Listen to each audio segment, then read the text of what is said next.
The old psychiatric hospital had been empty for years, but that didn't stop urban explorer Patrick from sneaking inside.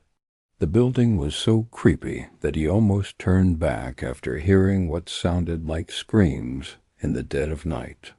But he pressed on, finding hundreds of journals hidden behind one of the walls. They were all bound together, seemingly glued into one thick book. And when Patrick opened it up, he found some truly horrifying entries detailing the sick experiments performed on unsuspecting patients. It was clear that this place wasn't safe, but Patrick wanted to know more, so he started reading. Every page was filled with writing in different colored inks, all detailing terrifying procedures done to people who never gave their consent. The book was clearly written by one of the doctors who worked here during the time the hospital was open, and each entry got darker and darker as the story went on. It soon became clear that these weren't just some mad scientist's ramblings. This doctor was actually proud of his work, and what he was doing was legal. But then something strange happened. One of the pages suddenly fell out. It was blank except for a few lines at the top which read, "If you are reading this, I am now dead. These pages belong in a fire. If anyone finds them, don't trust anyone, not even yourself. Everything you see is a lie." Patrick tried to find where it fit, but it was no use. It didn't match any of the entries in the book. So he put it in his pocket, figuring he'd sort it out later. Then he continued reading, learning about the hospital's sinister experiments. Before long, he came across an entry dated January 1967. The doctor wrote about how the hospital had recently gotten a new patient, a man who identified himself only as John. He said very little during his examination, but he did admit to hearing voices that told him to do things he didn't want to do. Then the doctor asked him to write down everything he heard, and John obliged. Over the next few days, John wrote down phrases like, "You will be next," "Don't trust them," and "They're all gonna die." At first, the doctors thought this was just a sign of John's deteriorating mental state. But then they started to notice coincidences. On January 28th, a nurse named Linda was found dead in the hospital pharmacy. She had taken an overdose of barbiturates. The doctors chalked it up to suicide, but John claimed otherwise. In his latest message he wrote, "She knew too much, and now she can't talk anymore." The doctors ignored this and committed John under observation, giving him electroshock therapy in order to cure him of his schizophrenia. But then another body was found, and this time it was one of the doctors. D.R. Reynolds was performing an autopsy on Linda when he was found dead in his office. There was no sign of forced entry, so whatever killed him must have snuck in with him. His last entry read, "He's right, we are all going to die." Patrick couldn't help but shiver. What had happened here was insane. He learned that 2 more bodies were found, both belonging to orderlies who worked at the hospital. Then he found a page that made his blood run cold.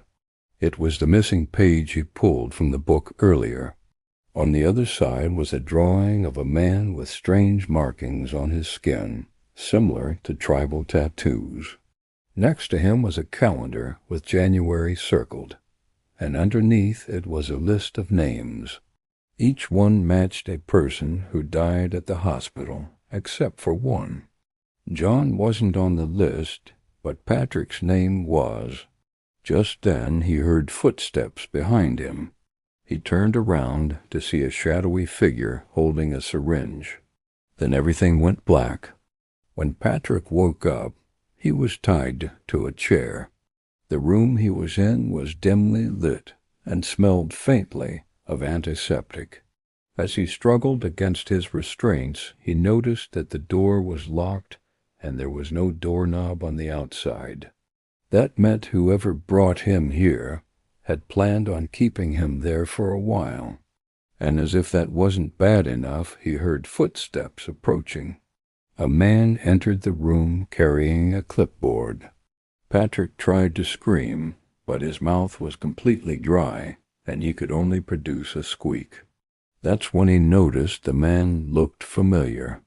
He was the same man he saw in the photo on the missing page. But how? That entry was from 1967.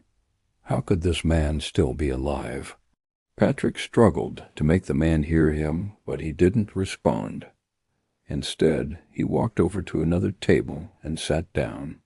Then he started flipping through a notebook, seeming completely oblivious to Patrick's presence. Patrick screamed, "Are you the one who wrote those journal entries?" The man finally looked up. His face was covered in wrinkles, and his eyes seemed vacant. He responded in a raspy voice, "Who are you? Why are you here?"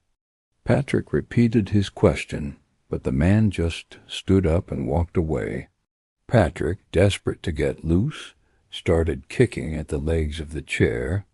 Just then, the man returned with a glass of water. "Here, drink this," he said, holding it out to Patrick, but he refused.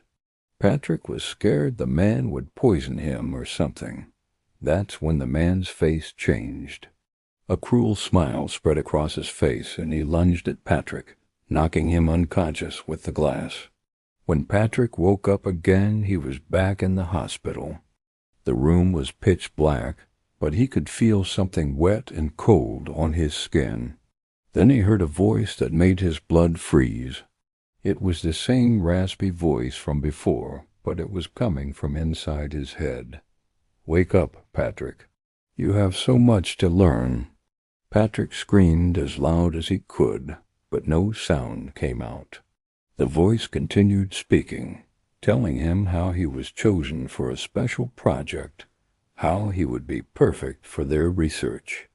Patrick struggled against his bonds, trying to escape whatever fate awaited him. Suddenly the room burst into light.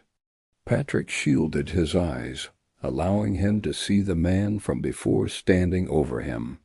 "I'm sorry," he said, "but you won't remember anything once this is done." Patrick watched in horror as the man injected a needle into his arm. It felt like fire coursing through his veins. Then everything went black. When he woke up again, he was lying on a metal table. The room was cold and sterile, and when he tried to move, he realized he was strapped down. Then he noticed a man standing over him, and his expression turned horrified. "What have you done to me?" Patrick screamed. The man smiled, revealing teeth that were too sharp and too numerous to belong to any human. He leaned closer to Patrick and whispered, "Now you are one of us. Soon you will become a part of the family." Patrick struggled against his bonds, knowing he wouldn't get out. This man had plans for him, and none of them were good. As he waited for whatever fate awaited him, he remembered the last thing he read in the journal. The final entry told of how a group of men had come to the hospital to investigate the claims of unethical experiments. They were led by a man named Patrick, the same name as our protagonist, but that couldn't be possible. Patrick wasn't born yet. He was a baby at the time. How could he have been investigating this hospital? Then it hit him. He wasn't just investigating this hospital, he was a part of it. He was the son of the doctor who wrote the journal, and the doctor had written down everything he was doing because he wanted his son to take over his research one day.